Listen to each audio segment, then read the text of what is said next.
Hi guys, Randall here. Today we'll take a look at the math behind +5 weapons to see what exactly you're getting when you farm a piece of item all the way there. And then you can determine whether that's worth the investment in time for you, or if you would be better investing your time elsewhere.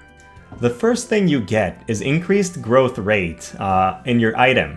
Now, I won't detail exactly what this means here, but overall, it's much easier for a +5 piece of gear to get the maximum amount of stats, or at least high stats overall. There is a random roll every time you level an item, and those rolls will overall be better for a piece of gear with a high plus than they will be for a +0 piece of gear, for example. So you're going to save on resmithing hammers, you're going to save on upgrade hammers and seals overall in order to get your item if it's a +5 or a high plus. Then the second thing you're getting is bonuses to damage types, right? Swords will give slash attack up in general, staves will give magic attack up, and that increases your damage output with those damage types. So before we dive into the math here, I have made previously a video on the damage formula that goes into a bit more details and really explains everything about it. If you want to learn damage formulas, please watch that video. I'll put the link in the description below. There we go. Overall, quickly, each ability in the game has its own formula. Some of them take 100% of your attack, and then it's pretty simple. But some of them will take 120% of your attack. 100% of your attack, and 10% of your dex, and 10% of your agility, and 15% of your luck. Some of them are a bit funky, and then there are obviously abilities scaling off magic that have the same kind of shenanigans. So that's the base stats that are going to influence your item. Then, the abilities have their own modifier. So for example, they will use 100% of the base stats, 120%. Up to 200, 270% of your base stats for the really harder hitting abilities. And then when you have bonuses like slash attack up, man-eater, elemental damage up, these are added to the modifier. So if your move was doing 200% of your stats and you add 20% slash attack and it's a slashing move, well, you'll now do 220% of your base stats. That's the way it works. So let's take a look at a few numbers and a few examples so we can better illustrate that. Okay, we're looking at our best weaponsmith, Eileen. In our scenario, Eileen is doing a basic attack. That uses 100% of her attack. In terms of stats, it's pretty simple. And then the modifier is 0.7 or 70%. And in our example, Eileen has 1000 attack. We're keeping this one basic. So she uses 100% of her attack, 1000. But the modifier is 70% of that, so her overall damage is 700 before mitigations from the enemy's defense and whatnot. But now, let's give Eileen a +5 wind spear and assume that this doesn't change her attack. So she still has 1000 attack, but now she's got a 20 pierce attack up mod on top. That means that instead of doing 0.7 or 70%, she now deals 90% of her scaling. So she'll still have 1000 attack, but now she does 700 with the basic damage, and then 200 extra damage from the 20 pierce attack up. So overall, she now deals 900 with her basic attacks, thanks to the 20 pierce attack up that her weapon gives her. Now, let's look at a slightly more complex example. We are using Laswell, and he's doing Mirror of Equity. In this example, Mirror of Equity has a scaling of 120% times your attack, so it's a little bit more. He benefits more from attack than Eileen's basic attacks does.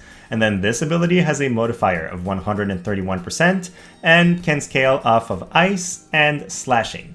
So let's say Laswell is not using a weapon that gives him any bonuses and he has 1000 attack.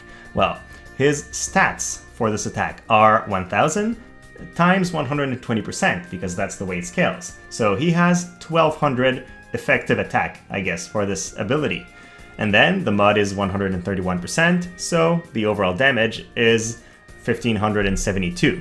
So let's add a +5 purple lightning. And again, this does not change Laswell's attack total, so we're still comparing it at 1000 attack. Well, the 20 slash attack up will increase the modifier by 0.2, and the 30 ice attack up will increase the modifier by 0.3 for a total of 0.5 extra modifier. So that means he'll do 0.5 times his 1200 attack in damage. So overall, using a +5 Purple Lightning will give him 600 more damage. That's the way the math works.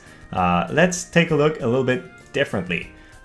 Overall, without any weapon bonuses, he was hitting for 1572. A +5 Purple Lightning giving him Slash and Ice Attack up gives him 2172. But that's not all just from a +5. I don't want to exaggerate the benefits that the +5 weapon gives him, because actually the Purple Lightning, even at +0, will already give the 30 Ice Attack up. So what you're getting from the +5 is really just the extra 20% Slash Attack up. So with the 30% extra scaling from the Ice Attack up at +0, Laswell still does 932. So what he gets from the +5 over a +0 is in reality only 240 more damage. That's the extra 20% scaling for the Slash Attack up. So it is great. It is a lot of extra damage, and if you stack that on top of everything else that gives more damage, that's where you see characters starting to hit for 9,000 damage in game. But the added bonus from just the specific +5 from the weapon is not make or break. Especially in a world where we see characters hit for thousands of damage, a couple extra 100 will not make your character incapable of working properly. So overall, should you build +5 weapons? Well, they're definitely worth building, right? You'll get stronger stats overall, you'll do more damage, and then your items will have better stats more easily. But do you need them? Heck no. It's a lot of job to farm those, and if you're not enjoying it, I would say stay away from that. That's going to discourage you from playing the game more than anything else. You do get pretty good benefits, and it is great for PvP because you'll deal more damage. In PvE, generally that's not necessary. There are plenty of ways to get the extra stats you need without having to farm pieces of equipment all the way. And even for PvP, I rarely see fights that are so close that the amount of damage from a +5 weapon is the difference that makes somebody win. Usually team synergy, the way your team is built, the way you've set up your early turns, all these things will have way more impact than am I using the best piece of gear at +5. So I definitely don't think you need to go all the way into that. So that was it, guys. A little bit more math stuff than usual this time around, but hopefully you still liked the video. If you have any questions, please don't hesitate to ask. I'll do my best to provide guidelines. And then if you enjoyed the video, please like and subscribe. It will make it more likely that you see my content in the future. And then thank you so much for watching and have a great rest of your day.